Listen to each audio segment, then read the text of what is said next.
Straight Talk New India, New Rules Operation Sindoor. Modi's doctrine put Pakistan on notice. The night skies over Pakistan since May 7 bore witness to a truth so profound, so paradigm-shifting, that its tremors will be felt for generations. This was not merely a retaliatory pinprick, this was the roar of a resurgent India, under Prime Minister Narendra Modi, unequivocally declaring that the era of its strategic patience with Pakistan-sponsored terror is decisively over. In a stunning display of precision, audacity, and unwavering resolve, Operation Sindoor struck at the very core of Pakistan's military nerve and its terror-industrial complex. It left the Pakistani establishment exposed, rattled, and desperately scrambling for a global intervention to stop India. For the first time since the ignominious surrender of 1971, which bisected their nation, generations of Pakistanis, long fed a diet of jingoistic superiority and religious fanaticism by their military masters, witnessed the unthinkable. Their country's most fortified military strongholds and urban centers under direct, sustained, and punishing Indian fire. Operation Sindoor was certainly not a mere symbolic gesture. Indian strike packages, flying with impunity, systematically targeted 11 high-worth air bases across the length and breadth of Pakistan, from Shorkot to Sargodha, from Kamra to Jacobabad. These weren't just airfields, they were the front-line bastions of Pakistan's air defense. In a matter of hours, their operational capabilities were crippled, their runways cratered, their hardened aircraft shelters breached, making any emergency mobilization of fighter aircraft a logistical nightmare, if not an impossibility. As Indian firepower lit up their skies, an undeniable reality dawned upon the average Pakistani, a reality starkly different from the fabricated narratives peddled relentlessly by their state machinery. The psychological scar of that night runs deep, a visceral understanding that the sanctuary their territory once offered to terrorists targeting India is now definitively, and violently, over. The illusion of invulnerability, so carefully cultivated for decades by the Rawalpindi GHQ, was shattered into a million pieces under the weight of Indian ordnance. The sheer scale and audacity of Operation Sindoor sent Pakistan's military chief, General Asim Munir, into a tailspin of panic.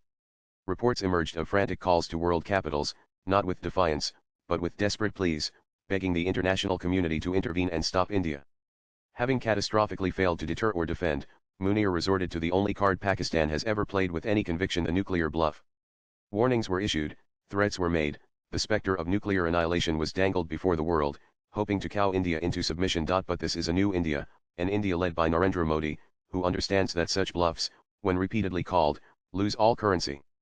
With the world watching, and Pakistan flashing its nuclear card with trembling hands, India doubled down. In broad daylight, further waves of Indian aircraft revisited key Pakistani air bases, delivering yet more punishing blows. The message was an electric shock to the Pakistani system and a clear signal to the global community: India will not be deterred by nuclear blackmail when its national security is at stake. The bluff had been called, spectacularly and humiliatingly. Nan Operation Sindoor was not limited to degrading Pakistan's conventional military capabilities. It struck at the very fountainheads of its terror enterprise. The infamous nerve centers of Pakistani terrorism in Muridka, the global headquarters of Lashkar-Taiba, and Bahawalpur, the bastion of Jaish-e-Mohammed, were precisely targeted. These sprawling complexes, long considered untouchable sanctuaries by their ISI handlers, felt the full wrath of Indian resolve. The message was clear: those who plot, train, and launch terror against India will find no safe haven, no matter how deep within Pakistani territory they hide. Furthermore, in a move demonstrating both India's capability and its nuanced approach, specific religious seminaries and madrasas were also neutralized.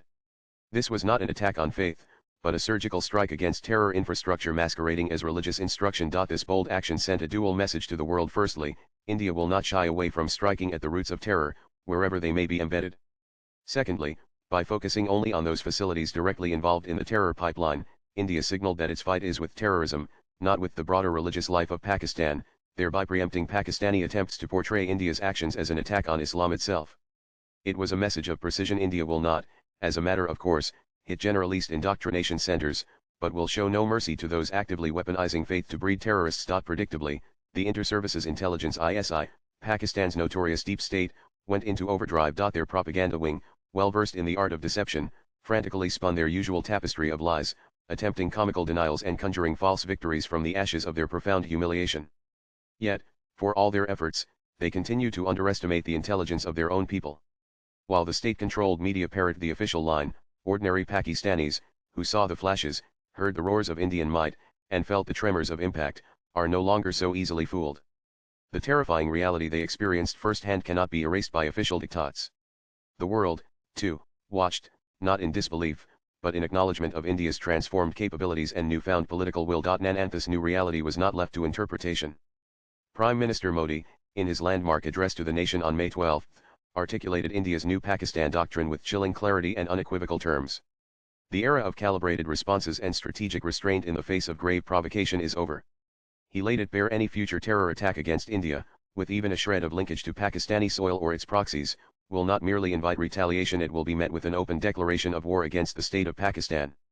The message, delivered with the full force of India's conviction following the success of Operation Sindoor, is unambiguous. The cost of sponsoring terror against India will now be an existential one for Pakistan. Swipe left for next video. Operation Sindoor was more than just a military strike, it was the physical manifestation of India's new doctrine, a doctrine of proactive defense and credible deterrence. Prime Minister Modi has demonstrated that India's patience has limits, and its response will be swift, decisive, and overwhelming. Pakistan has been served notice in a language it cannot feign to misunderstand. The old rules are gone. India has drawn a new red line, not in ink, but in fire, and its name is accountability. The boss has spoken, and the message has been delivered. Views expressed in the above piece are personal and solely those of the author. They do not necessarily reflect News 18's views. Latest blogs.